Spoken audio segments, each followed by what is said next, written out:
हिंदी में यूपीएससी की तैयारी से संबंधित प्रोग्राम्स को देखने के लिए सब्सक्राइब करें स्टडी IQIAS हिंदी। आप सभी का पुनः स्वागत है स्टडी IQIAS हिंदी के यूट्यूब प्लेटफॉर्म पर। मेरा नाम है अभिषेक कुमार।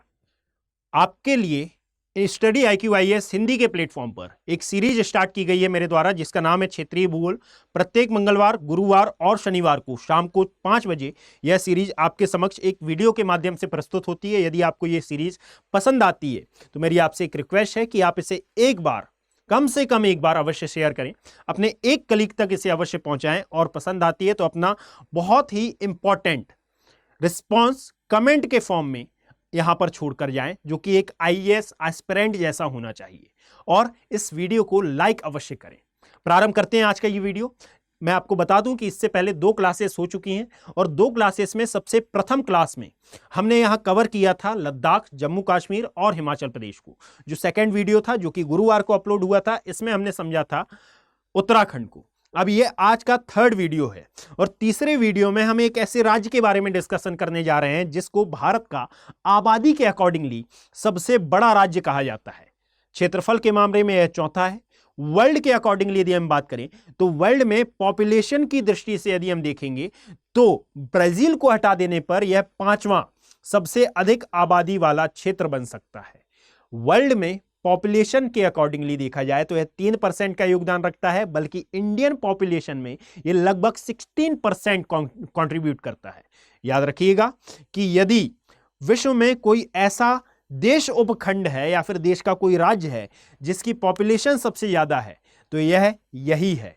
इसको विभाजित या फिर इसको 4 पार्ट्स में तोड़ने की बात चल रही है। इसका नाम है, जी हां, उत्तर प्रदेश। बिल्कुल सही सोचा आपने, इसका नाम है उत्तर प्रदेश। डिस्कस करेंगे आज के इस वीडियो में कि इसका पॉलिटिकल पॉइंट ऑफ व्यू क्या है, इसका ज्योग्राफिकल पॉइंट ऑफ व्यू क्या है। उससे पहले मैं आपका 2 मिनट का समय लेना चाहूंगा। 2 मिनट भी नहीं, 1 मिनट का समय लेना चाहूंगा।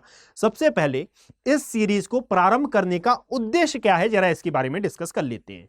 याद रखिएगा कि चाहे यूपीएससी हो या फिर आप किसी भी एग्जाम की प्रिपरेशन कर रहे हो, बस वो वनडे एग्जाम नहीं होना चाहिए।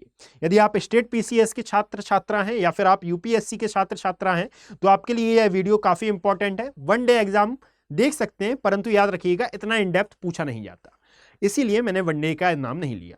हाँ, यहां पर स्टेट PCS और यूपीएससी को मैं टारगेट करते हुए यदि बोलूं तो दोनों ही एग्जाम्स में आज के मॉडर्न टाइम में यदि आप देखें तो कंटिन्यूसली आप पीछे के पेपर उठाकर देख सकते हैं तो आप पाएंगे कि रीजनल ज्योग्राफी से बहुत ज्यादा क्वेश्चन आ रहे हैं। इस बार का पेपर भी आप देख सकते हैं। और जब रीजनल ज्योग्राफी से क्वेश्चन आ रहे हैं तो इसके लिए आवश्यक ये हो जाता है कि सर हम इंडियन ज्योग्राफी तो पढ़ लेते हैं और इंडियन ज्योग्राफी के अकॉर्डिंगली हम एक एक बात का अध्ययन कर लेते हैं, परंतु जब इंडियन ज्योग्राफी के इन डेप्थ पार्ट से क्वेश्चन आते हैं तो हम कंफ्यूज हो जाते हैं कि ये बना कहां से है। एक्चुअल में ये रीजनल ज्योग्राफी का क्वेश्चन होता है और इसीलिए पढ़ना आवश्यक होता है रीजनल ज्योग्राफी को। सबसे पहले प्रारंभ करते हैं कि ये जो उत्तर प्रदेश राज्य है, जिसके बारे में यह कहा जा रहा है कि सर अभी हाल ही में एक प्रस्ताव भी आया था, हाल ही में तो नहीं, आज से 13 वर्ष पहले यह प्रस्ताव लाया गया था और इसमें बोला गया था कि सर उत्तर प्रदेश को कई पार्ट्स में डिवाइड कर देना चाहिए। ये कितना सही है और कितना गलत है, सबसे पहले हम पॉलिटिकल पॉइंट ऑफ व्यू और साथ में इकोनॉमिक पॉइंट ऑफ व्यू के हिसाब से इसको डिस्कस करते हुए आगे बढ़ेंगे। फिर हम इसके ज्योग्राफिकल पॉइंट ऑफ व्यू के बारे में डिस्कस करेंगे। पश्चात इसके एनवायरमेंट इकोलॉजी वाले सेक्शन पर हम जंप करेंगे। लगभग 40 से 45 मिनट इस वीडियो की ड्यूरेशन है। मैं आपसे रिक्वेस्ट करूंगा कि इस वीडियो को 2 बार आप देखें। एक बार में आपकी पूरी अंडरस्टैंडिंग डेवलप होगी, दूसरी बार में यह पूरा का पूरा वीडियो आपके माइंड में सेटल डाउन हो जाएगा। तो कम से कम मेरी रिक्वेस्ट है कि आप इस वीडियो को 2 बार देखें। याद रखिएगा कि यदि हम उत्तर प्रदेश की बात करें तो आई थिंक मुझे बताने की आवश्यकता नहीं है कि उत्तर प्रदेश का यदि आप मैप देखेंगे तो वह मैप जो कि दिल्ली के समीप है, अर्थात नोएडा और सहारनपुर वाला एरिया, ये थोड़ा डेवलप दिखाई देता है। नोएडा तो कंपैरेटिवली बहुत ज्यादा डेवलप दिखाई देता है। और यदि आप इसके ईस्टर्न पार्ट की बात करेंगे तो ईस्टर्न पार्ट कंपैरेटिवली उतना डेवलप नहीं है, या फिर मैं बोलूं तो अदरवाइज ना ले, डेवलप है ही नहीं। क्लियर? इसका मेन कारण क्या है? याद रखिएगा, यह कहलाता है सत्ता का विकेंद्रीकरण। और यह सत्ता का विकेंद्रीकरण है क्या, तो आप मेरे साथ समझना प्रारंभ करें कि एक्चुअल में यदि हम यूपी की बात कर रहे हैं तो यूपी के इतिहास में एक डेट बहुत अहम हो जाती है और यह डेट है 21 नवंबर वर्ष 2011। क्या हुआ था इस दिन? तो याद रखें, यहां यूपी में सरकार होती है मायावती मैम की। मायावती मैम उत्तर प्रदेश की विधानसभा में एक बिल लेकर आती हैं। यह बिल पास भी हो जाता है। क्या था यह बिल? तो यह यूपी को 4 स्टेट्स, यूपी के साथ 4 स्टेट्स में तोड़ने की बात कही जाती है। और ये 4 स्टेट आते हैं, सबसे पहले पूर्वांचल वाला क्षेत्र जो कि बिहार से लगता है, पूर्वांचल के पश्चात उत्तर की ओर जो कि नेपाल के साथ सीमा साझा करता है, इसे कहा जाता है अवध प्रदेश, जहां अवधी भाषा बोली जाती है। और आप पाएंगे कि हिंदू धर्म शास्त्रों में इस अवध प्रदेश का एक महत्वपूर्ण ही अपना स्थान है। पश्चात इसके वह क्षेत्र जो कि एमपी से लगता है और यहाँ पर मेनली बोली जाती है बुंदेली, और इसीलिए अवध प्रदेश और इस बुंदेलखंड में भाषाई आधार पर आपको भिन्नता दिखाई देती है, अर्थात दैट इज बुंदेलखंड। और पश्चात इसके वह क्षेत्र जो कि नोएडा सहारनपुर वाला एरिया है और ये दिल्ली के साथ सीमा बनाता है, इसे कॉल किया गया पश्चिमी यूपी या फिर पश्चिमी उत्तर प्रदेश। और यहां से कहानी प्रारंभ होती है और यूपी की विधानसभा में यह बिल पास भी होता है और यह कहा जाता है कि यूपी का जल्द ही विभाजन होगा। याद रखिएगा, यह वही यूपी स्टेट है जो कि दिल्ली में सरकार बनाने के लिए अपना महत्वपूर्ण स्थान रखता है। यानी कि दिल्ली में यदि किसी भी पार्टी को सरकार बनानी हो, चाहे वो एनडीए हो या फिर चाहे यूपीए हो, उसका मेन फोकस यूपी में होता है। क्यों? तो ये यूपी अकेला लोकसभा सीटें ग्रहण करता है 80। यानी कि यदि आपको दिल्ली तक पूंछ बनानी है तो आपको सबसे पहले यूपी में पूंछ बनानी है। यह एक कहावत चली थी एक समय पर। वर्तमान समय में ये कितनी सत्य है, आप समझदार हैं, आपको समझने के लिए इशारा काफी है। परंतु यहां पर यह बात आज के परिप्रेक्ष्य में भी लागू होती है और शायद इसीलिए आप पाएंगे कि यूपी में कई प्रकार की समस्याएं आपको दिखाई देती है। याद रखिएगा कि यह बिल पास होता है, यह बिल जाता है केंद्र सरकार के पास। उस समय केंद्र में मौजूद यूपीए की गवर्नमेंट विभिन्न प्रकार के सवालों का हवाला देकर इस बिल को पास नहीं करती। और जब इस बिल को पास नहीं किया जाता तो याद रखें, अब लगभग 13 वर्ष बीत चुके हैं और 13 वर्षों के पश्चात भी आप हेडलाइंस में इसकी खबर सुनते हैं कि वापस से यूपी को विभाजित करने की बात कही जा रही है। अब आगे क्या होता है इसके बारे में तो नहीं पता, परंतु क्या 2011 में अचानक से मायावती मैम की गवर्नमेंट आती है और वो अचानक से यूपी को विभाजित करने की बात कह डालती हैं। इसके पीछे का कुछ पृष्ठभूमि नहीं है क्या? बिल्कुल सही सोचा आपने। याद रखिएगा, यूपी जिसका गठन वर्ष 1950 में हुआ था, वर्ष 1953 में जब भारत में राज्य पुनर्गठन आयोग आया, और इसी राज्य पुनर्गठन आयोग, इसको मैं शॉर्ट में लिख रहा हूं, राज्य पुनर्गठन आयोग के समय ही सर जवाहरलाल नेहरू के द्वारा यूपी को 4 स्टेट्स में बांटने की बात कही गई थी, है ना। अब जब यह बात कही गई तो इस बात का समर्थन किया था एक्चुअल में डॉक्टर भीमराव अंबेडकर के द्वारा लिखित उनकी book thoughts and linguistic states, है ना। इसमें कहा गया था कि यदि आपको यहां पर एक व्यवस्था के साथ, सुशासन के साथ कार्य प्रणाली चलानी है और अपना प्रशासन सुधारना है, तो याद रखें यूपी का 3 स्टेट्स में डिवाइडेशन करना बहुत ज्यादा अनिवार्य हो जाता है। और ये 3 स्टेट्स कौन से होंगे? तो एक होगा पश्चिमी यूपी, एक होगा पूर्वी यूपी और एक होगा सेंट्रल उत्तर प्रदेश वाला रीजन।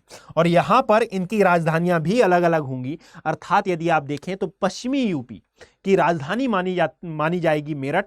जब आप सेंट्रल यूपी की बात करेंगे तो इसकी राजधानी मानी जाएगी प्रयागराज। और जब आप वेस्टर्न यूपी की बात करें, ईस्टर्न यूपी की बात करेंगे तो याद रखें इसकी राजधानी मानी जाएगी, बेसिकली ईस्टर्न यूपी की राजधानी मानी जाएगी प्रयागराज। और जब आप सेंट्रल यूपी की बात करेंगे तो इसकी कैपिटल मानी जाएगी कानपुर।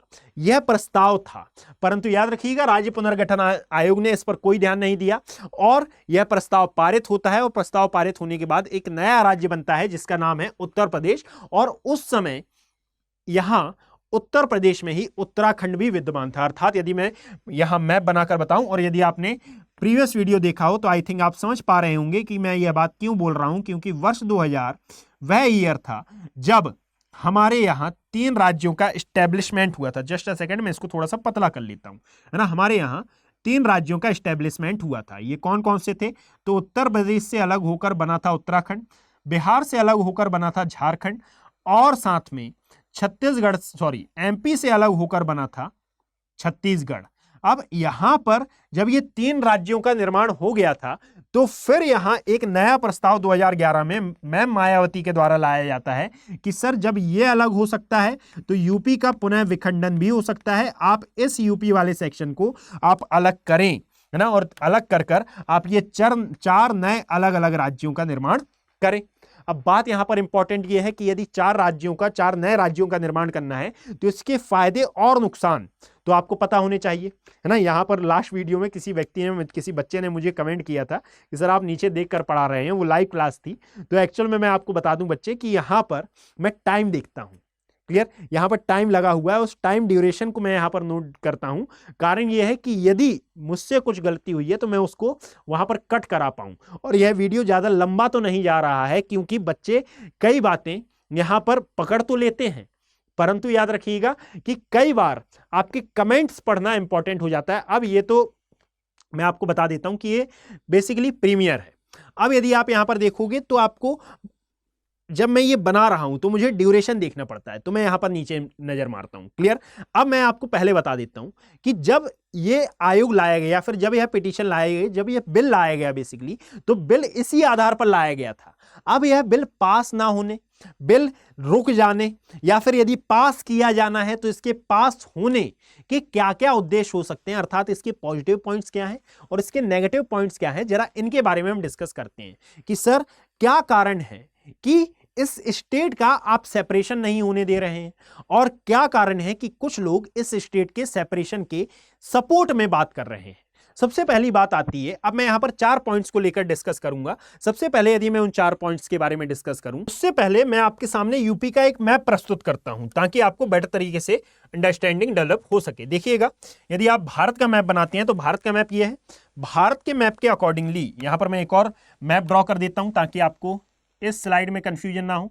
याद रखिएगा कि यदि आप नोट्स नहीं बना पा रहे हैं किसी कारणवश, है ना, या तो बना ही नहीं पा रहे हैं, टाइम नहीं है, या फिर टाइम है बट आप सोचते हैं कि भाई ये बना बनाया मिल जाए, मैं प्रिंट आउट निकलवा लूंगा, कुछ भी कारण हो सकता है आपका पर्सनल रीजन हो सकता है आपका प्रोफेशनल रीजन हो, तो आप इस पूरी वीडियो को geography bye Abhishek Kumar Telegram channel से डाउनलोड कर सकते हैं, या फिर अभिषेक कुमार ज्योग्राफी जो भी आपको मिलता है आप वहां से इसको डाउनलोड कर लें, और डाउनलोड करने के पश्चात आप इसका प्रिंट आउट निकलवा लें।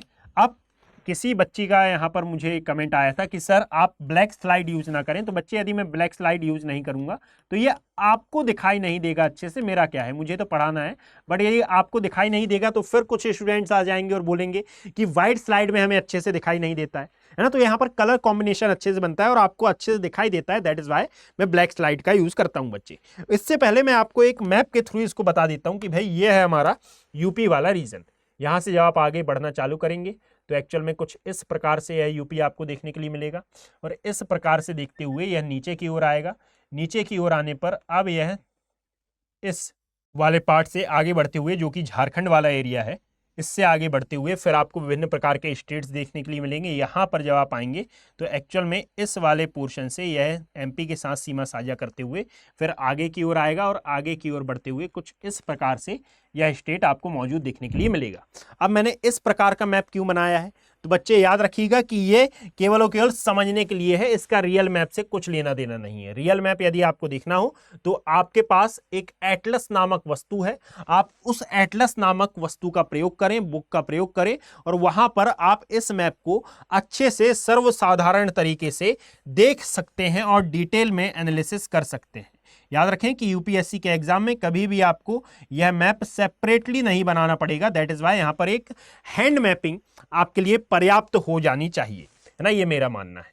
बाकी अब आगे यदि हम बढ़ना चालू करें बच्चे, तो यहां पर देखिएगा कि अब ये स्टेट्स हैं एक्चुअल में कौन कौन से, और यदि इन स्टेट्स के बारे में हम डिस्कस करना चाहें तो एक्चुअल में किस प्रकार से इंपॉर्टेंट हो जाते हैं, उससे पूर्व मैं आपको बता देता हूं। अब मैं इस इंडिया के मैप को रफ कर देता हूं, कारण यह है कि ये पूरा पूरा पोर्ट अब भरेगा, क्लियर। यहां पर यदि आप इस इंडिया के मैप को हटा दें तो देखिएगा कि यह है यूपी वाला रीजन। इसको 3 पार्ट्स में, इवन यदि हम 4 पार्ट्स में डिवाइड करते हैं तो याद रखें कि यह वाला जो एरिया है ये कहलाता है बुंदेलखंड वाला सेक्शन, क्लियर। यहां वाला जो रीजन आपको दिखाई दे रहा है, जो कि यहां इस एरिया से लग रहा है किसके साथ, दिल्ली वाले रीजन के साथ, इस एरिया को आप क्या कॉल करते हैं बच्चे, इसे कॉल किया जाता है, इस एरिया को कॉल किया जाता है पश्चिमी उत्तर प्रदेश, इसे कॉल किया जाता है बुंदेलखंड वाला एरिया जो कि उत्तर तक है, इसे कॉल किया जाता है बेसिकली अवधपुरी, और इसे कॉल किया जाता है बेसिकली क्या, पूर्वी उत्तर प्रदेश वाला क्षेत्र। ये 4 पार्ट्स में डिवाइड किए जाने का प्रस्ताव है इस यूपी को, क्लियर। अब देखिएगा कि ऐसा हो क्यों रहा है, तो जरा इसकी लोकेशन आप समझना कि जब आप इस रीजन में जाओगे, नहीं एक्चुअल में ये जो पार्ट है ये यहाँ नहीं है, ये इस एरिया में पार्ट दिखाई देगा आपको यहाँ पर। क्लियर, इस एरिया में कुछ इस प्रकार से आपको ये पार्ट देखने के लिए मिलेगा। ठीक है, अब इस एरिया में क्यों है, क्योंकि अब आप जरा समझना चालू करना कि जब आप यहाँ आओगे अर्थात इसके पश्चिमी भाग में जब आप देखोगे तो पश्चिमी भाग में जो राज्य दिखाई देता है दैट इज ये है हमारा राजस्थान वाला सेक्शन। जब आप इसके उत्तर पश्चिमी भाग पर देखोगे तो उत्तर पश्चिमी भाग पर आपको दिखाई देगा दैट इज ये है हमारा हरियाणा वाला रीजन। हरियाणा के अलावा यहाँ पर आपको दिखाई देता है दिल्ली वाला क्षेत्र, और दिल्ली के अलावा इस एरिया में आपको दिखाई देता है अर्थात और ऊपर की ओर यहाँ पर आपको दिखाई देता है हिमाचल प्रदेश वाला रीजन। जी हाँ, ध्यान से देखिएगा, ये हिमाचल प्रदेश है ना, वही हिमाचल प्रदेश जिसको हम मान लेते हैं कि यह यूपी के साथ सीमा साझा नहीं करता है, परंतु याद रखें यह पूरे भारत में सर्वाधिक राज्यों के साथ सीमा बनाने वाला राज्य है, जिसमें से 8 राज्य और 1 केंद्र शासित प्रदेश शामिल किए जाते हैं। और ये कौन कौन से हैं तो जरा देख लीजिएगा।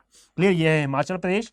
अब आगे बढ़ते हैं तो उत्तर में यह एक अंतर्राष्ट्रीय सीमा भी साझा करता है जिसको कॉल किया जाता है एक्चुअल में नेपाल वाला सेक्शन। यहाँ पर आता है नेपाल, ये अंतर्राष्ट्रीय सीमा बनाता है इसके साथ। और जब आप इसके पश्चिम में जाते हैं, सॉरी पूर्व में जब बढ़ते हैं तो इस रीजन में आपको दिखाई देता है दैट इज बिहार वाला क्षेत्र। बिहार से नीचे आने पर हल्का सा ये झारखंड के साथ भी सीमा साझा करता है, दैट इज यहाँ आता है झारखंड वाला रीजन। और झारखंड के पश्चात यह सीमा साझा करता है एमपी के साथ भी, अर्थात यहाँ आएंगे तो यहाँ दिखाई देगा आपको बच्चे मध्य प्रदेश वाला रीजन। जरा देखिएगा कितने स्टेट हुए, तो एक हुआ हरियाणा, हरियाणा के साथ राजस्थान, राजस्थान के साथ हिमाचल प्रदेश, फिर बिहार, झारखंड और मध्य प्रदेश। और इसी में जब आप नीचे की ओर आ जाओगे तो यहां पर बच्चे आपको देखने के लिए मिलेगा छत्तीसगढ़ वाला रीजन। ये छूट रहा था हमारा, ये हमारा छत्तीसगढ़ वाला रीजन। पश्चात इसके याद रखें कि यहां पर अब कौन सा छूटा है भाई, है ना, एक बार देख लो यहां पर। तो ये हिमाचल प्रदेश हो गया, दिल्ली हो गया, हरियाणा हो गया। हाँ, जो इससे वर्ष 2000 में अलग हुआ उसको हम कैसे भूल गए। यहां पर अब आएगा क्या, इसको थोड़ा सा साइड कर देते हैं, इसके साथ बहुत आंशिक सीमा लगती है क्योंकि यहां पर बच्चे आपको दिखाई देता है उत्तराखंड वाला सेक्शन, दैट इज उत्तराखंड वाला रीजन। तो यहां पर आप पाएंगे कि लगभग 8 राज्य हैं और 1 केंद्र शासित प्रदेश जिसको कॉल किया जाता है दिल्ली, एनसीआर वाला क्षेत्र। और यदि दिल्ली की हम बात करें तो दिल्ली के साथ जो सीमा लगती है इसकी ना, वहां पर ये वाला पोर्शन अर्थात नोएडा वाला सेक्शन ज्यादा टच होता है। और यदि आप नोएडा को देखेंगे तो आई थिंक मुझे बताने की आवश्यकता ये नहीं है कि नोएडा कितना ज्यादा डेवलप है, और ये डायरेक्टली उस एरिया से कनेक्टेड है जिसको भारत की कैपिटल कहा जाता है। ये इंडस्ट्रीज वाला क्षेत्र है। यहां पर विभिन्न प्रकार के साइबर पार्क, यहीं पर आपको डीएलएफ देखने के लिए मिलेगा। और इसीलिए अब आप समझने की प्रयास करिएगा कि ईस्टर्न यूपी वाले भाग से, पूर्वी उत्तर प्रदेश वाले भाग से लोग उठकर पलायनित होते हैं कहां, पश्चिमी यूपी वाले सेक्शन में, अर्थात दिल्ली, सहारनपुर, नोएडा वाले सेक्शन में आकर यहां पर रहते हैं, जिसके कारण इकोनॉमिक लोड पड़ता है इस वाले रीजन पर। और यदि आप यहां पर देखोगे तो गरीबी, कृषि आधारित अर्थव्यवस्था, कृषि आधारित जनसंख्या, ज्यादा व्यवसाय नहीं, रोजगार उन्मूलन नहीं, तो ये सब समस्याएं आपको कहां देखने के लिए मिलती हैं, इस पूर्वांचल वाले रीजन में। तो विभिन्न प्रकार के जितने भी दल हैं, जितने भी यहां पर लोग रहते हैं, जितनी भी सरकारें हैं, उनका कहना है कि भाई कई कारण हैं इसके, जिसके कारण आप पाएंगे कि जो वेस्टर्न यूपी है, जो पश्चिमी उत्तर प्रदेश है, ये ज्यादा विकसित है और ये अल्प विकसित है। और इसीलिए इस उत्तर प्रदेश को कई पार्ट्स में तोड़े जाने की बात कही जाती है कि सर क्यों ना इसका सेपरेशन कर दिया जाए, क्यों ना इसको विभाजित कर दिया जाए। और विभाजन के लिए ही याद रखिएगा कि यहां पर कई पॉइंट्स अब निकल कर आते हैं, जिन पॉइंट्स के बारे में अब हम डिस्कशन करेंगे एक एक करके। जिनमें सबसे पहला पॉइंट है कि सर यहां पर यदि आप राजनीतिक दृष्टिकोण को देखें, यदि पॉलिटिकल मोनोपोली को आप ध्यान में रखते हुए बातचीत करें, यानी कि अब मैं यहां पर कुछ पॉइंट्स के बारे में लिख रहा हूं। सबसे पहले इसके जो पॉजिटिव पॉइंट्स हैं उनके बारे में डिस्कस कर रहे हैं कि पॉजिटिव पॉइंट्स क्या कहते हैं कि सर विभाजन होना चाहिए अथवा नहीं होना चाहिए, है ना। तो पॉजिटिव पॉइंट्स ये कहते हैं, पॉजिटिव आर्ग्यूमेंट्स ये हैं कि सर यहाँ पर पॉलिटिकल मोनोपोली जो है वह खत्म हो जाएगी। अर्थात यहाँ पर जो 80 लोकसभा सीटें हैं, उन 80 लोकसभा सीटों के कारण लोग यहाँ पर कार्य तो करते हैं, परंतु मेनली ये पूरे यूपी में कार्य नहीं करते। ठीक है, यहाँ पर जैसे ही इलेक्शन आने वाला रहता है, इलेक्शन आने के समय यहाँ पर बहुत अच्छे से क्रियान्वयन होने लगता है, नीतियां निकाली जाती हैं, पर पॉपुलेशन इतनी ज्यादा है, जनसंख्या इतनी ज्यादा है, यदि कोई नीति आई है तो उस नीति को क्रियान्वित करने के लिए इसको सरकार के अंतिम व्यक्ति तक, जनता के अंतिम व्यक्ति तक कैसे पहुंचाया जाए, ये कैसे पॉसिबल बनाया जाए इसको, ये बहुत ज्यादा कठिन है। अर्थात जो पॉलिटिकल मोनोपोली है कि सर जनसंख्या बहुत ज्यादा है तो आप एक काम करिए, राज्य को 4 भागों में तोड़ दीजिए, राज्य को 4 पार्ट्स में डिवाइड कर दीजिए, तो यहां पर पॉलिटिकल मोनोपोली खत्म हो जाएगी कि ना केवल केंद्र में अर्थात दिल्ली में सरकार बनाने के लिए इसका प्रयोग किया जाएगा, बल्कि यहां पर वास्तविक रूप में ध्यान भी दिया जाएगा, यहां पर ध्यान केंद्रित भी किया जाएगा। याद रखिएगा, जो सेकंड बात कही जाती है कि सर पॉलिटिकल मोनोपोली के अलावा यदि देखा जाए तो जो सत्ता शक्ति का विकेंद्रीकरण है इसके द्वारा हो जाएगा, अर्थात वह शक्ति, वह सत्ता जिसका केवल और केवल ध्यान आकर्षित होता है इलेक्शन के टाइम। अब यहां पर ना केवल इलेक्शन के टाइम ध्यान आकर्षित होगा, ना केवल वादे कर कर आप मुकर सकते हैं, परंतु यहां पर अब आपको कार्य भी करना होगा, है ना। कारण क्या है कि जब यहां पर 4 स्टेट्स बनेंगे तो 4 स्टेट्स की अपनी अपनी अलग अलग इकोनॉमी होगी, देश की अर्थव्यवस्था में अपना अपना अलग अलग योगदान होगा। परंतु यदि आप देखें तो मुंबई वाले से यदि हम महाराष्ट्र से यदि इसको हम कंपेयर करें तो ज्यादा बेटर रहेगा। महाराष्ट्र में यदि आप इंडस्ट्रियल हब की बात करते हैं, आईटी हब की बात करते हैं, तो एक देखने के लिए मिलता है मुंबई, एक आता है पुणे, एक आता है नागपुर और एक आता है औरंगाबाद। क्या आपको यूपी वाले सेक्शन में ऐसा कोई देखने के लिए मिलता है कि सर ये इंडस्ट्रियल हब है, सिवाय नोएडा के और कोई नहीं? यानी कि बस नोएडा यदि सभी शिफ्ट हो जाएंगे तो सर बाकी का जो शेष यूपी वाला एरिया है उस शेष यूपी में विकास कैसे होगा? और यदि इस शेष यूपी में विकास करना है तो याद रखिएगा इस मानसिकता से बाहर आना पड़ेगा, अर्थात अलग अलग राज्य बनाकर यहां पर अलग अलग सरकारें जब कार्य करेंगी तो उनके पास एक स्पेसिफिक एरिया रहेगा कि हमें इस क्षेत्र का विकास करना है, और जब उनके पास एक स्पेसिफिक एरिया रहेगा तो वह अपनी शक्तियों का केंद्रीकरण अच्छे से कर पाएंगी। नहीं तो इतना बड़ा क्षेत्र है, पॉपुलेशन इतनी ज्यादा है, क्षेत्रफल इतना बड़ा है, तो भाई आप क्षेत्रीय विकास पर ध्यान ही केंद्रित नहीं कर पा रहे हो। और यही तीसरा टर्म निकल कर आता है कि सर इसका विभाजन आवश्यक हो जाता है ताकि क्षेत्रीय विकास हो सके। आपने क्षेत्रीय विकास पर यहां ध्यान क्यों नहीं दिया? क्योंकि एक्चुअल में सरकार का जो वोटर है वह पड़ा हुआ है कहां पर? विकासशील या विकसित अर्थव्यवस्था वाले क्षेत्रों में। नोएडा अर्थात जिसका मैंने बोला कि भाई ये पश्चिमी यूपी वाला एरिया है, है ना, तो ये वाले एरिया में जब उसका वोटर है तो जितना भी परसेंटेज दिखाई देगा, परसेंटेज ऑफ डेवलपमेंट दिखाई देगा, ये आपको वेस्टर्न में ही दिखाई देगा। इसको असल में क्षेत्रीय आधार पर कैसे विकसित किया जाए कि भाई जब 4 स्टेट्स यहां पर बनेंगे तो 4 कैपिटल्स भी बनाई जाएंगी, और यदि कैपिटल को आपने डेवलप किया तो लोगों का केंद्रीकरण कैपिटल पर होगा और उसी की तर्ज पर अन्य राज्यों का भी, अन्य जिलों का भी विकास होगा। यानी कि आपने केवल और केवल एक काम करके पॉलिटिकल मोनोपोली को यहां से खत्म किया, जो सत्ता शक्ति का विकेंद्रीकरण था इसको खत्म किया, और साथ में क्षेत्रीय विकास को भी आपने बढ़ावा दिया। और जब ये सब कुछ हुआ तो याद रखिएगा जो सबसे पॉजिटिव पॉइंट निकल कर आता है बच्चे, ये आता है आर्थिक विकास के केंद्र भी यहां पर डेवलप होंगे। हाउ इज दैट पॉसिबल कि आर्थिक विकास के केंद्र डेवलप हो? तो भाई महाराष्ट्र में मैंने यही तो बताया कि महाराष्ट्र में जो 4 इकोनॉमिक हब कहे जाते हैं कि सर ये इकोनॉमी में बहुत ही ज्यादा महत्वपूर्ण योगदान रखते हैं। जैसे यदि नोएडा की हम बात कर लें तो नोएडा उत्तर प्रदेश की इकोनॉमी में 10% का योगदान रखता है। यह आपको कम लग सकता है, परंतु याद रखिएगा इसी का एक शहर है लखनऊ, और ये लखनऊ 4% का योगदान रखता है, यानी कि ये 10% और ये रखता है 4%। अब बाकी का जो बचा हुआ शेष 86% है, ये बाकी के जिले रखते हैं। अब आप अंदाजा लगा लें कि भाई यूपी में कितने जिले हैं? लगभग 75 के आसपास जिले हैं। 2 राज्य मिलकर 14% कर रहे हैं, और बाकी के 73%, बाकी के जो 73 स्टेट्स हैं ये 86% का योगदान दे रहे हैं। मतलब कि, और ये दोनों ही राज्यों के यदि आप देखें तो इनकी लोकेशन एक वेस्ट, पूरा का पूरा वेस्ट में आपको देखने के लिए मिलेगा और एक सेंट्रल में देखने के लिए मिलेगा। और इसीलिए कहा जाता है कि सर यहां पर जो विकास था, जो सत्ता शक्ति थी, जो क्षेत्रीय विकास था, जो आर्थिक विकास था, ये सब कुछ एक क्षेत्र विशेष तक सीमित हो गया है, एक क्षेत्र विशेष तक सीमित रहकर सिकुड़ गया है। बल्कि यदि आप इस राज्य को देखें तो यह वही राज्य है जिसने भारत को लगभग 9 प्रधानमंत्री दिए, और 9 प्रधानमंत्री यहां से आने के बावजूद वह राज्य इतना पिछड़ा। हाउ इज दैट पॉसिबल कि यह राज्य इतना ज्यादा पिछड़ा हो सकता है? और शायद इसीलिए इसको इंडिया के बीमारू राज्य की भी संज्ञा दी जाती है।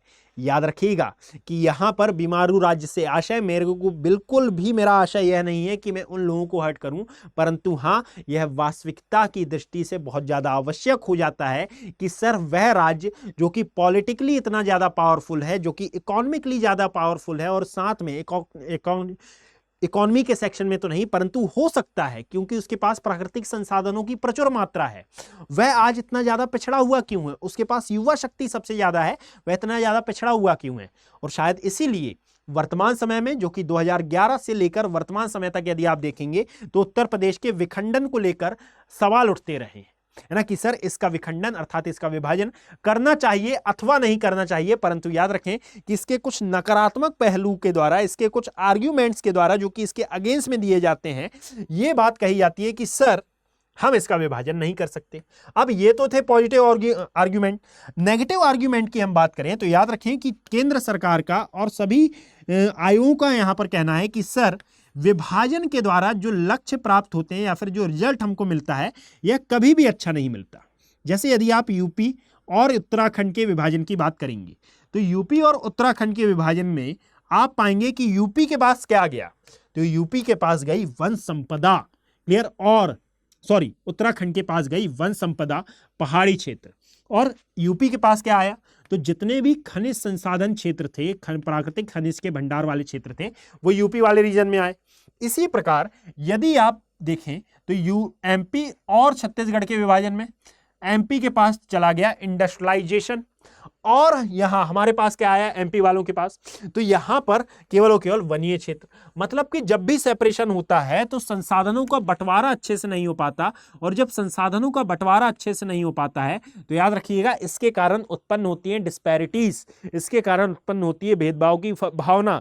24 साल बाद, यानी कि 2000 वर्ष 2000 में विभाजन हुआ था, 24 साल होने जा रहे हैं। 24 साल बाद जिन राज्यों से टूटकर उत्तराखंड, झारखंड और छत्तीसगढ़ अलग हुए थे, उनकी स्थिति में किसी प्रकार का कोई भी सुधार नहीं हुआ है, यानी कि वे वहीं पर खड़े हुए हैं। ये फाइनेंशियल अनस्टेबिलिटी को दर्शाता है। क्लियर? तो ये था इसका पॉलिटिकल पॉइंट ऑफ व्यू, और यहां पर अब इसी के अकॉर्डिंगली आप समझना चालू करें कि ये है अब इसका ज्योग्राफिकल पॉइंट ऑफ व्यू। और यदि ज्योग्राफिकल पॉइंट ऑफ व्यू को हम समझने का प्रयास करते हैं तो प्रीवियस वीडियो में हमने ये देखा था कि उत्तराखंड राज्य में 3 मेन प्लेसेस थी, जिनका नाम था केदारनाथ, बद्रीनाथ और केदारनाथ, बद्रीनाथ पर स्थित सतोपथ हिमानी या फिर सतोपथ ग्लेशियर, और इन्हीं के मध्य में आपको दिखाई देता है केदारनाथ। यहां से यानी कि सबसे पहले गंगोत्री, केदारनाथ और सतोपथ। गंगोत्री से भागीरथी का उद्गम, केदारनाथ से मंदाकिनी का, और सतोपथ से अलकनंदा, जिनका 2 धाराओं में उद्गम होता है, धौली गंगा और विष्णु गंगा। विष्णु प्रयाग में मिलकर अलकनंदा बनती है, पश्चात पिंडार और नंदाकिनी आकर मिलती हैं, केदारनाथ से निकलने वाली मंदाकिनी आकर मिलती है, और पश्चात देवप्रयाग में जब ये भागीरथी से मिलती है तो इनका जो संयुक्त धारा है, इनकी जो संयुक्त धारा है ये कहलाती है गंगा, और गंगा हरिद्वार के समीप से मैदानी भाग में प्रवेश करती है।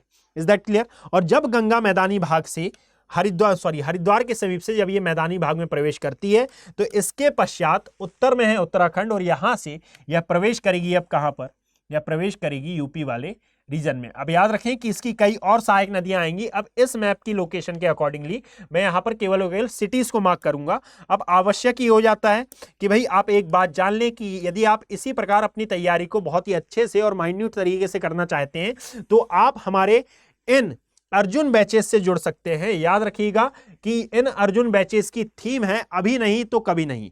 इसका अभिप्राय ये होता है कि सर यदि आपने अपने फ्यूचर को बनाने के लिए, अपनी यूपीएससी की जर्नी को पाने के लिए, यूपीएससी की जर्नी को पूरा करने के लिए और अपने आईएएस बनने के सपने को पाने के लिए यदि इस जर्नी में पहला कदम अभी नहीं उठाया तो शायद अब आप कभी नहीं उठा पाएंगे।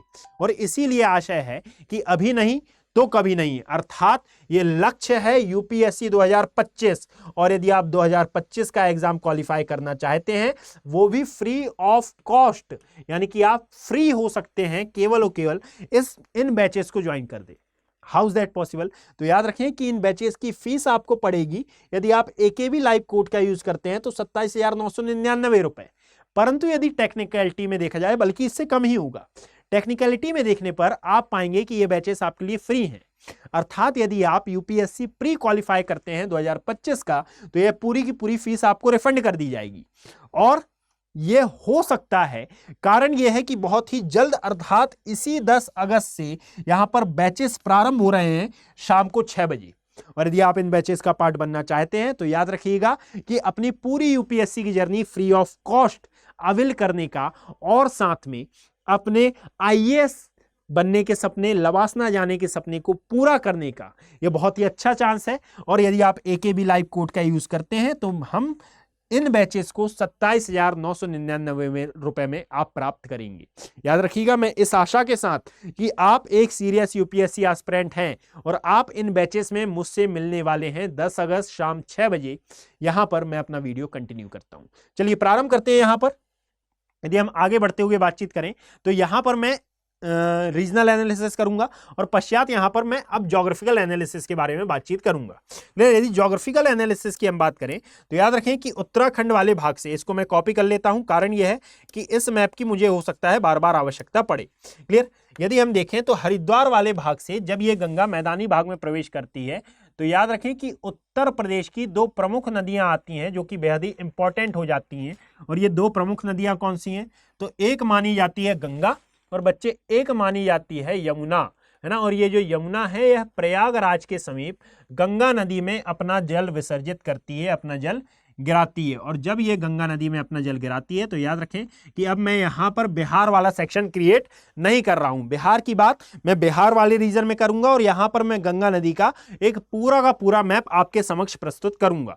यहाँ पर यदि बात की जाए तो मेन सिटी जो आती है यह है हमारी प्रयागराज, जिसको कहा जाता है त्रिसंगम। त्रिसंगम का अर्थ क्या है कि यहां पर 3 नदियां आकर अपना जल, 3 नदियां आकर मिलती हैं, जिनमें से एक है गंगा और एक आती है यमुना। और यमुना का उद्गम यमुनोत्री ग्लेशियर से होता है, जो कि गंगोत्री ग्लेशियर के ही समीप आपको देखने के लिए मिलेगा। और इस प्रकार से यह यमुना चली आती है। और इस यमुना के बारे में मैंने पीट होल जो ड्रिलिंग चट्टानें थी उनके बारे में प्रीवियस वीडियो में अर्थात उत्तराखंड वाले वीडियो में डिस्कस पहले ही कर रखा है। याद रखें प्लेलिस्ट बनी हुई है, यदि आपने वीडियोस नहीं देखे हैं तो आप मुझसे कमेंट सेक्शन में बता दें।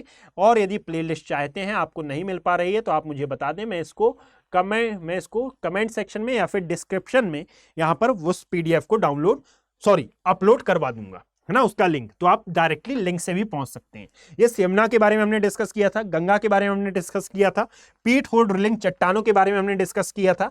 यह जो प्रयागराज वाला एरिया है इसके बारे में आप याद रखें कि यह प्रयागराज को कहा जाता है त्रिसंगम। और यदि इस प्रयागराज को आप देखेंगे तो त्रिसंगम कहे जाने की बात इसलिए इंपॉर्टेंट हो जाती है क्योंकि कहा जाता है कि यहां 3 नदियां आकर मिलती हैं। अब 3 नदियों में आप एक लेते हैं क्या? गंगा, एक लेते हैं यमुना और एक लेते हैं गुप्त सरस्वती। जी हां, गुप्त सरस्वती।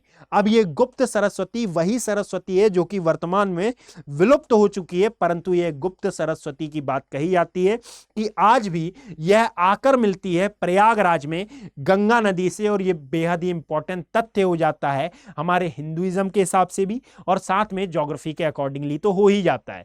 परंतु इसी प्रयागराज में यमुना के अलावा एक अन्य नदी भी आकर मिलती है और इस अन्य नदी को नाम दिया जाता है मेरे द्वारा, आपके द्वारा, किसी भी द्वारा, ना, नाम दिया जाता है एक्चुअल में टोंस। अब ये टोंस नदी कहां से आई भाई, तो मैं बताऊंगा, है ना, कि ये एक्चुअल में कहां से उद्गम ले रही है।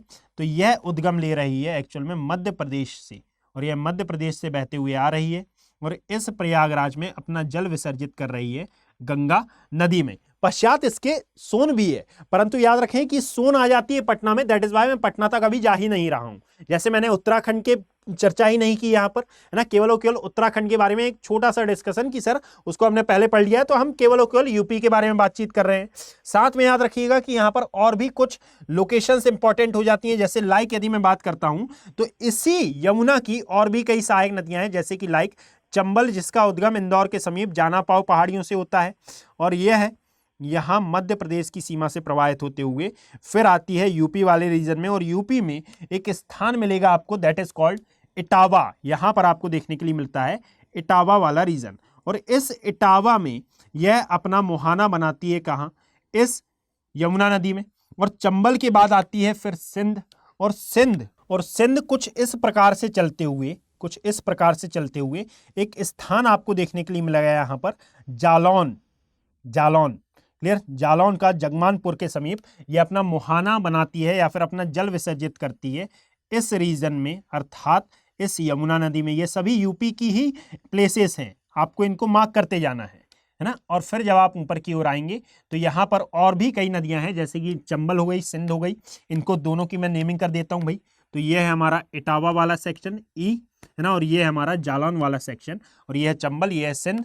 पश्चात इसके चंबल, सिंध, बेतवा, और बेतवा आती है, और यह बेतवा हमीरपुर के समीप अपना जल विसर्जित करती है किसमें, इस यमुना नदी में। और यह जो लोकेशन आपको देखने के लिए मिलेगी दैट इज, इसको नाम दिया जाता है हमीरपुर वाला सेक्शन।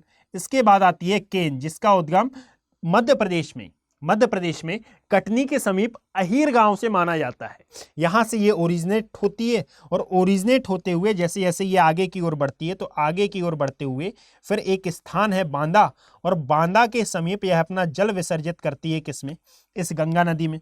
और इसी बेतवा और केन के मध्य में एक परियोजना चल रही है, एक प्रोजेक्ट कार्यरत है जिसको कहा जाता है राष्ट्रीय नदी जोड़ो परियोजना, नेशनल रिवर लिंकिंग प्रोजेक्ट। यह है हमीरपुर और यह है बांदा वाला सेक्शन, और यह जो नदी है इसको नाम दिया जाता है that is called Yamuna river, या फिर इसी को नाम दिया जाता है यमुना नदी, है ना, जो कि कालांतर में सरस्वती नदी की सहायक नदी थी। परंतु सरस्वती नदी के विलुप्त होने का एक मेन रीजन इस यमुना नदी को भी माना जाता है, क्योंकि इसने अपना मार्ग परिवर्तित किया, अर्थात सेम वही बात जो कि मैंने कल रिपीट की थी। इसको मैं बार बार रिपीट इसलिए करता हूं बच्चे, कारण यह है कि यह बात आपको पता होनी चाहिए कि सरस्वती नदी के मेनली विलुप्त होने का कारण केवल और केवल इसमें जल की मात्रा की कमी नहीं थी, अपितु कई ऐसी नदियां भी थी जो कि कंटिन्यूसली अपना मार्ग परिवर्तित कर रही थी, और मार्ग परिवर्तित करने के कारण सरस्वती नदी में जल की मात्रा घटी, है ना। और याद रखिएगा कि यहीं पर जब आप आगे बढ़ेंगे तो यमुना की भी एक सहायक नदी है हिंडन,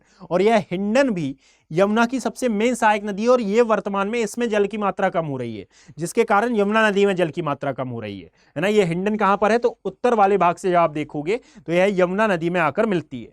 पश्चात इसके याद रखिएगा कि एक हो गई हमारी टोंस नदी, जरा मैं इनकी नेमिंग कर दूं, है ना। नेमिंग करने पर आप जरा देखिए, ये है हमारी चंबल, यहां पर लोकेटेड मिलती है, ये है सिंध। ये जितनी भी रिवर्स आपको एक्चुअल में दिखाई दे रही हैं ये सभी प्रायद्वीपीय भारत की नदियां हैं, ये सभी पेनिनसुलर इंडिया की रिवर्स हैं। इसके अलावा याद रखिएगा कि कुछ रिवर्स ऊपर से भी आती हैं ना, और ये कौन सी हैं, तो चमोली जिले में जो आपको दुधातोली ग्राम देखने के लिए मिलता है गढ़वाल जिले के आसपास, यहां से एक रिवर आती है, और यह रिवर है रामगंगा रिवर, जिसके बारे में कल डिस्कशन हुआ था, जो कि रामगंगा नेशनल पार्क की सबसे प्रमुख नदी है। और याद रखिएगा कि इसी का पुराना नाम था जिम कॉर्बेट राष्ट्रीय उद्यान, जो किसके लिए फेमस था आई थिंक मैंने बता दिया है। और यहीं पर आपको ब्लॉसम हेडेड पैरेट देखने के लिए मिलेगा, यह कल बात हमारी रह गई थी, इसको भी आप अपनी कॉपी में नोट डाउन कर लीजिएगा। अभी मैं आगे आने वाला हूं तो वहां पर भी मैं ये बात नोट डाउन कर लूंगा, क्लियर। जरा आप देखिएगा कि उत्तराखंड वाले रीजन से यह नदी निकलती है, और यह नदी निकलते हुए एक्चुअल में आती है, और साथ में यह उत्तर प्रदेश में प्रवाहित होते हुए अपना जल विसर्जित करती है, कहां पर, इस गंगा नदी में। ये वही गंगा नदी है जिसमें कभी गंगा डॉल्फिन मिला करती थी। इसके खतरे का कारण बताया जाता है कि इसका अवैध शिकार किया गया, परंतु याद रखिएगा इसके खतरे का मेन कारण था कि इसमें भी आपको इनब्रीडिंग डिप्रेशन देखने के लिए मिल रहा था, अर्थात वही इनब्रीडिंग डिप्रेशन जो कि स्नो लेपर्ड में हमने लद्दाख वाले सेक्शन में डिस्कस किया था, वही इनब्रीडिंग डिप्रेशन जो कि भारतीय उपमहाद्वीप के घड़ियालों में मिला था, वही inbreeding depression in Ganga dolphin में भी आपको मौजूद दिखाई देता है। दैट इज वाई आप पाते हैं कि इनकी जनसंख्या वर्तमान में बहुत ज्यादा कम हो गई है, और वर्तमान में यह खतरे की कैटेगरी में बताई जाती हैं। क्या, इसको नाम दिया जाता है गंगा डॉल्फिन का। और इसी के बारे में कहा जाता है कि ये जो गंगा डॉल्फिन है ये प्रयागराज से लेकर इस कलकत्ता वाले रीजन तक मिलती थी, पश्चिम बंगाल वाले कलकत्ता रीजन तक मिलती थी। परंतु यहां पर जब निर्माणाधीन कार्य प्रारंभ किया गया, एनएच यानी कि जो राष्ट्रीय जलमार्ग था उसका, तो इससे भी इसको बहुत ज्यादा हानि हुई, है ना। अब यदि यहां पर आपको समझ में आया हो तो याद रखें कि यह जो नदी है यह है हमारी रामगंगा नदी, और रामगंगा नदी बेसिकली अपना जल विसर्जित करती है इस गंगा नदी में। एक प्लेस है, इसका नाम क्या है, कन्नौज। रामगंगा नदी अपना जल विसर्जित करती है कन्नौज के समीप इस गंगा नदी में, है ना। और यह कन्नौज याद रखिएगा कि अब लोकेशन कैसे याद रखेंगे, तो इस मैप को, अच्छा मैं ही सही कर लेता हूं क्योंकि यहां पर मैंने ही आपको कंफ्यूज किया है शायद। तो यदि आप देखोगे तो इसको मैं रफ कर देता हूं ताकि बेटर तरीके से अंडरस्टैंड आपको हो सके। यहां जहां हमीरपुर आपको दिख रहा है, जिस एरिया में आपको हमीरपुर नजर आ रहा है, याद रखिएगा हमीरपुर की ही सीधी धारा में, लगभग सीधी धारा में, बिल्कुल करेक्ट नहीं होगा परंतु लगभग सीधी धारा में आपको यहां इस एरिया में ऊपर की ओर कन्नौज दिखाई देगा। क्लियर, ये आता है कन्नौज। और जब आप इससे आगे आएंगे ना, तो इससे आगे आने पर अब आपको मध्य में दिखाई दे रहा है प्रयागराज, और जब आप आगे की ओर बढ़ेंगे तो आपको आगे नजर आएगा वाराणसी, है ना। ऐसे याद कर लेना, ठीक है। सबसे पहले इटावा, इटावा के बाद जालौन, जालौन के बाद हमीरपुर, हमीरपुर के बाद क्या आएगा, हमीरपुर के बाद आपको देखने के लिए मिलेगा कन्नौज, और कन्नौज के पश्चात आपको देखने के लिए मिलेगा बांदा, बांदा के बाद प्रयागराज, प्रयागराज के पश्चात आपको क्या मिलेगा, यहां पर वाराणसी। क्लियर, और वाराणसी के आगे ही आपको मिलता है गाजीपुर, वाराणसी के आगे ही क्या मिलेगा, गाजीपुर। और वहां से ऊपर से जो नदी चली आ रही है रामगंगा, रामगंगा के बाद गोमती, है ना। ये गोमती अपना जल विसर्जित करेगी कहां पर, इस वाले रीजन में, अर्थात इस वाराणसी में। क्लियर है बात, इसको भी ड्रॉ करते हैं। याद रखिएगा गोमती नदी इस पूरे नदी तंत्र की, अर्थात गंगा नदी की एकमात्र सहायक नदी है, एकमात्र ट्रिब्यूटरी है जो कि पहाड़ी क्षेत्र से उद्गम नहीं लेती। और ये पहाड़ी क्षेत्र से नहीं लेती है तो कहां से लेती है, तो यहीं पर आपको दिखाई देगा तराई मैदान में, तराई बेल्ट में आपको देखने के लिए मिलता है। एक्चुअल में पीलीभीत जिला कहां आता है तराई बेल्ट, तो जरा इस रीजन को हम समझ लेते हैं कि यह है यूपी वाला सेक्शन। जब आप यूपी वाले सेक्शन को देखते हैं तो उत्तर की ओर आपको जो देखने के लिए मिलता है दैट इज, इसको नाम दिया जाता है तराई बेल्ट, या फिर इसे नाम दिया जाता है तराई क्षेत्र का। यह पूरा का पूरा रीजन तराई क्षेत्र कहलाता है। क्यों कहलाता है, क्योंकि इसके उत्तर में जो नेपाल है, यह नेपाल एक्चुअल में हिमालयन रीजन है, और हिमालयन रीजन होने के कारण ही, जस्ट अ सेकेंड, इसको मैं कुछ अलग तरीके से बना देता हूं ताकि ये थोड़ा इंटरेस्टिंग दिखाई दे ना, ताकि आप जब इसको एग्जाम हॉल में ड्रॉ करें तो आप एक बार मुझे कम से कम याद तो कर लें, है ना। जब आप मैप बनाएं तो ये थोड़ा सा इंटरेक्टिव लगना चाहिए, है ना, ये थोड़ा सा अच्छा लगना चाहिए, ताकि जब एग्जामिनर आपकी कॉपी चेक करे तो कॉपी चेक करने पर अन्य कॉपी से आप उसको कुछ अलग देखने के लिए मिले। आपके मन में एक क्वेश्चन कि सर ये तो यूट्यूब पर क्लास है, तो भाई यहाँ पर तो ये सबके लिए हो गई है, यानी आपने जो बताया है सभी को मालूम चल गया। तो बच्चे उसी के लिए P2I बैचेस बना रखे हैं ना, कि कुछ बातें हैं जो कि P2I बैचेस के लिए बचाई हैं, अर्थात जब यहाँ पर इतना दे रहे हैं तो बट ऑब्वियस है कि P2I बैचेस में इससे ज़्यादा ही मिलेगा, और इसीलिए मैं आपको P2I बैचेस के बारे में बता रहा हूँ। चलिए आगे प्रारंभ करते हैं। यदि आप इसको देखेंगे तो याद रखिएगा यह है तराई बेल्ट। अब रफली एक मैप बना दे रहा हूँ, इसको कंप्लीट बाद में करेंगे। यह है नेपाल वाला रीजन, और यदि इस नेपाल को देखेंगे तो नेपाल में स्थित है हिमालय, और हिमालय से जो नदियां आती हैं वो सबसे पहले अपने द्वारा लाए हुए अवसादों का निक्षेपण करती हैं, और निक्षेपण के द्वारा भाबर प्रदेश का निर्माण करती हैं, और भाबर प्रदेश के निर्माण के पश्चात जब ये इस क्षेत्र से बाहर आती हैं तो इसे कॉल किया जाता है तराई प्रदेश, अर्थात तराई क्षेत्र। और तराई क्षेत्र में ही यह यूपी का नदन पार्ट स्थित है, और इसी नदन पार्ट में आपको कई नेशनल पार्क्स भी दिखाई देंगे। और ये नेशनल पार्क कौन से हैं, तो इनमें से नेशनल पार्क छोड़ो, पहले इस लोकेशन की बात करते हैं कि ये जो सबसे इंपॉर्टेंट लोकेशन है दैट इज पीलीभीत जिला। ये हमारा पीलीभीत वाला एरिया, ये इंपॉर्टेंट क्यों हो जाता है, क्योंकि यहां से हिमालय की गंगा की एक महत्वपूर्ण सहायक नदी जिसका नाम है गोमती, इसका उद्गम होता है। अर्थात ये हिमालय क्षेत्र से, हिमालय रीजन से उद्गम ना लेकर ये मैदानी भाग से उद्गम लेती है, अर्थात इस पीलीभीत जिले में स्थित गोमुख ताल पर स्थित एक फुलहर झील से इसका उद्गम होता है, और उद्गम लेने के पश्चात यह वाराणसी के पास अपना जल विसर्जित कर देती है इस गंगा नदी में, और इसीलिए यह इंपॉर्टेंट हो जाती है। यह है वाराणसी, और यदि लोकेशन लेनी हो तो यहां पर वाराणसी का गाजीपुर आता है। याद रखिएगा रामगंगा और गोमती, है ना, ये दो ही नदियां हैं जो कि इस वाले रीजन में, अर्थात यूपी वाले रीजन में अपना जल गंगा नदी में गिराती हैं। अब इसके अलावा जितनी भी नदियां दिख रही हैं, चाहे वो गोमती हो, चाहे वो घाघर हो, चाहे घाघर हो, गंडक हो, कोशी हो, महानंदा हो, ये यूपी में अपना मुहाना नहीं बनाती, याद रखिएगा यहां पर अब ये जो गोमती दिख रही है ना, ये सॉरी रामगंगा गोमती, और ये जो गोमती दिख रही है जिसका उद्गम हो रहा है पीलीभीत जिले के समीप से, यहां पर आता है पीलीभीत जिला, यहीं पर आपको दिखाई देगा गोमत ताल वाला एरिया। इसको मैं 2 वर्ड्स में डिकोड करता हूं, यह है पीलीभीत वाला जिला, और यहीं पर आपको दिखाई देता है गोमत ताल जहां से इसका उद्गम हो रहा है। और जब आप इस गोमती रिवर की बात करेंगे तो याद रखिएगा बच्चे, अच्छा जस्ट अ सेकेंड ना, क्योंकि जब आप इस गोमती रिवर की बात करेंगे तो गोमती रिवर में आपको आवश्यक रूप से यह याद रखना है कि भाई इसी गोमती रिवर के तट पर लखनऊ और जौनपुर जैसे शहर स्थित हैं, है ना, यानी कि लखनऊ भी इसी के तट पर आता है और जौनपुर भी इसी के तट पर आपको स्थित देखने के लिए मिलेगा। तो यह बेहद इंपॉर्टेंट हो जाता है लोकेशनल व्यू के हिसाब से समझना कि सर जब आप इसको समझेंगे तो एक्चुअल में वाराणसी तो आपको नजर आ रहा है, वाराणसी को यदि आप देखें तो वाराणसी के ही ऊपर वाले एरिया में अर्थात इस वाले रीजन में आपको दिखाई देता है जौनपुर वाला रीजन और लखनऊ वाला रीजन, ये यहाँ पर इस नदी के तटीय क्षेत्र में आपको स्थित देखने के लिए मिलते हैं, लखनऊ और जौनपुर। क्लियर। और जब आप इससे आगे बढ़ते हैं तो याद रखें कि अब आपको जो रिवर देखने के लिए मिल रही है दैट इज कॉल्ड घाघरा, या फिर इसे कॉल किया जाता है घाघर। और ये जो घाघर है इसका वास्तविकता में उद्गम नहीं होता, इसका वास्तविकता में उद्गम नहीं होता, इसका गंगा की तरह निर्माण होता है। कैसे? तो यहां पर 3 धाराएं मिलती हैं, और ये 3 धाराएं कौन सी हैं?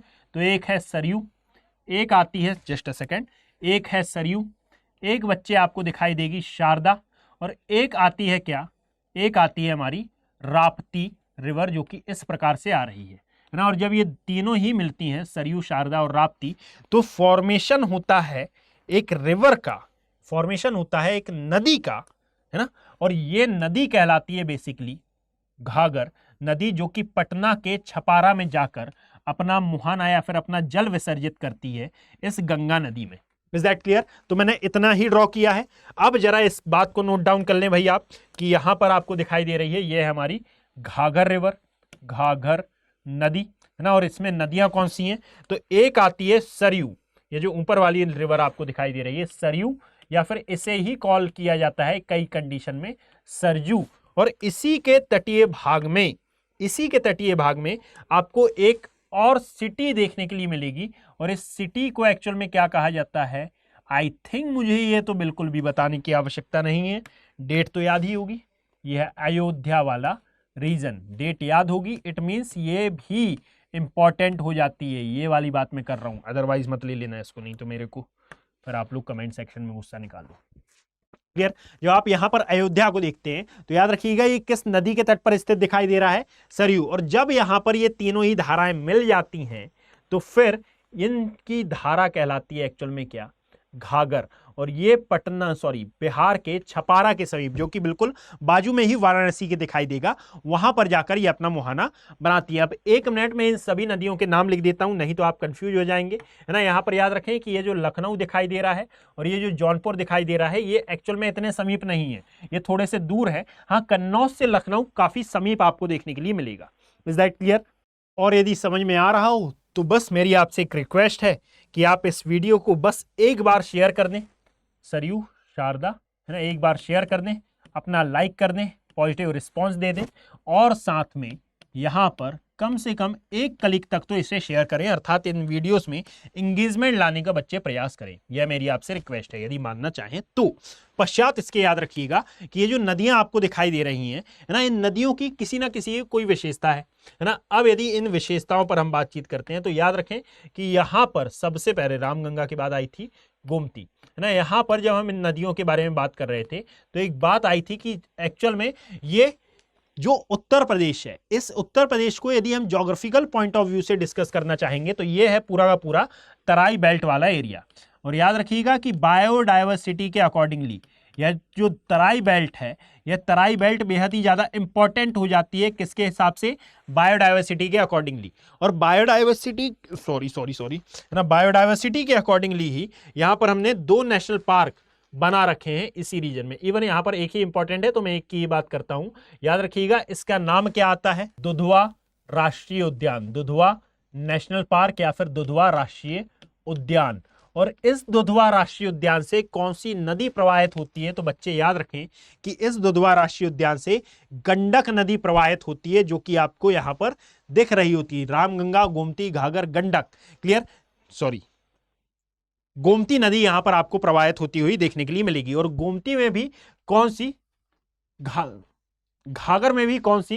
तो एक शारदा रिवर आपको देखने के लिए मिलेगी, जो कि इस दुधवा राष्ट्रीय उद्यान से प्रवाहित होती है। गोमती ये है, घाघर की मैं बात कर रहा हूं, इसकी शारदा रिवर यहां से प्रवाहित होती हुई देखने के लिए मिलेगी। और यदि हम जियोपॉलिटिक पॉइंट ऑफ व्यू से बात करें तो इंडो नेपाल बॉर्डर डिस्प्यूट इसी शारदा रिवर से संबंधित है। याद रखिएगा 2019 में यह जो लिपू लेख वाला क्षेत्र नेपाल ने अपने एरिया में बताया था, यह इसी काली नदी पर, जहां पर इसको कर्नाली कॉल किया जाता है, वहीं पर याद रखिएगा कि शारदा नदी को काली नदी भी नाम दिया जाता है। अब बात करते हैं इसकी बायोडायवर्सिटी की। और यदि बायोडायवर्सिटी के अकॉर्डिंगली हम देखें तो याद रखिएगा कि यहां पर नेशनल पार्क भी इंपॉर्टेंट है। यहां का जो नेशनल पार्क है, यहां पर आपको रेड पांडा भी देखने के लिए मिलता है, कुछ एरिया में, स्पेसिफिक किसी एरिया में नहीं मिलता, क्योंकि बेसिकली नॉर्थ ईस्ट का है। और यहां पर जिस भी नेशनल पार्क में आपको रेड पांडा देखने के लिए मिलेगा आने वाले भविष्य में, क्योंकि अभी प्रोजेक्ट के तहत उत्तर प्रदेश में रेड पांडा को लाया जाना प्रस्तावित है, अभी लाया नहीं गया है, परंतु याद रखिएगा भविष्य में लाया जरूर जाएगा, इसीलिए मैं रेड पांडा का नाम ले रहा हूं। एक्चुअल में ये तराई बेल्ट में मिलता है और इसमें भी इनब्रीडिंग डिप्रेशन है, और इसको बचाने के लिए आवश्यक है कि इसे एक स्थान से दूसरे स्थान शिफ्ट किया जाए। दैट इज वाई इसको यूपी लाया जाना है। परंतु याद रखिएगा कि यहां पर जो तराई बेल्ट है और यहां पर यह जो मध्य वाला भाग है, इसे कॉल किया जाता है क्या? इसे कहा जाता है उत्तर भारत का विशाल मैदानी भाग। और यह जो नीचे वाला एरिया है, एक्चुअल में यह पठारी भाग है ना, जो एमपी से लगा हुआ है, यह है पठारी भूभाग। मध्य वाला भाग है मैदानी भूभाग और उत्तर वाला भाग आता है क्या? इसको नाम दिया जाता है पहाड़ी भूभाग। और दैट इज वाई कि यह जो उत्तर वाली बेल्ट थी, इसी से टूटकर, अर्थात इस वाले भाग से टूटकर फिर अलग हो गया था उत्तराखंड, क्योंकि एक्चुअल में यह ज्योग्राफिकली बहुत ही ज्यादा भिन्न था, यहाँ का कल्चर भिन्न था, सब कुछ आपको पृथक देखने के लिए मिलता था और इसको अलग कर दिया गया। Is that clear? यानी कि मोर और लेस यहाँ पर हमने यूपी को समझने की बात की, यूपी को हमने बहुत ही अच्छे माइन्यूट तरीके से समझा, और माइन्यूट तरीके से समझने के पश्चात याद रखिएगा सबसे इंपॉर्टेंट यूपी के कंटेक्स्ट में ये हो जाता है, यदि यहां पर पाए जाने वाले कवक, यहां पर पाए जाने वाले शैवाल, तराई क्षेत्र की बात कर रहा हूं मैं, क्लियर? अब चाहे वो एंजियोस्पर्म हो, चाहे वो टेरिडोफाइट हो, चाहे वो जिम्नोस्पर्म हो, ये सभी यहां पर भरपूर मात्रा में आपको दिखाई देती हैं। अर्थात वनस्पतियों की भी यहां पर बहुत अधिक बायोडायवर्सिटी है तराई क्षेत्र में, जीव जंतुओं की भी बायोडायवर्सिटी है। जैसे कि यदि जंगली भैंसा की हम बात करें, इसी एरिया में लोकेटेड है। यदि हम राइनो की बात करते हैं, इसी एरिया में लोकेटेड दिखाई देगा। यदि आप भालू की बात करेंगे, इसी एरिया में लोकेटेड है ना। बेसिकली राइनो कहां पर है? तो ईस्टर्न यूपी वाले भाग में। हाँ, अब नहीं मिलता है। याद रखिएगा कि राइनो भी दो प्रकार के होते थे, परंतु अब यूपी में मिलता जरूर था, अब नहीं मिलता है।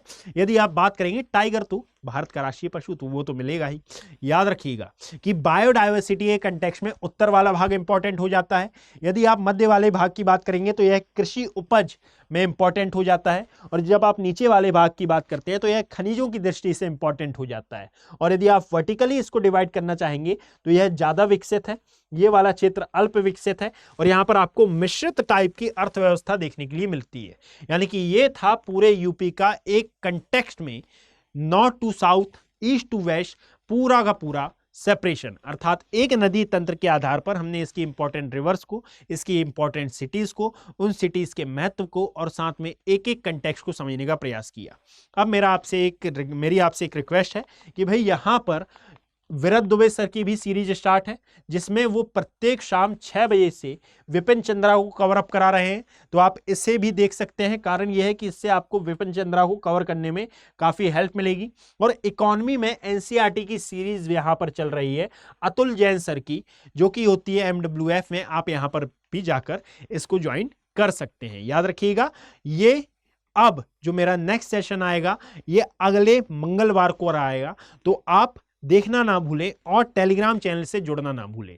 मिलते हैं अगले सेशन में। धन्यवाद। वीडियो यदि पसंद आया हो तो इसे लाइक करें, ज्यादा ज्यादा शेयर करें, और अपना पॉजिटिव रिस्पॉन्स यहां पर देना ना भूलें। हिंदी में यूपीएससी की तैयारी से संबंधित प्रोग्राम्स को देखने के लिए सब्सक्राइब करें स्टडी IQ IAS हिंदी।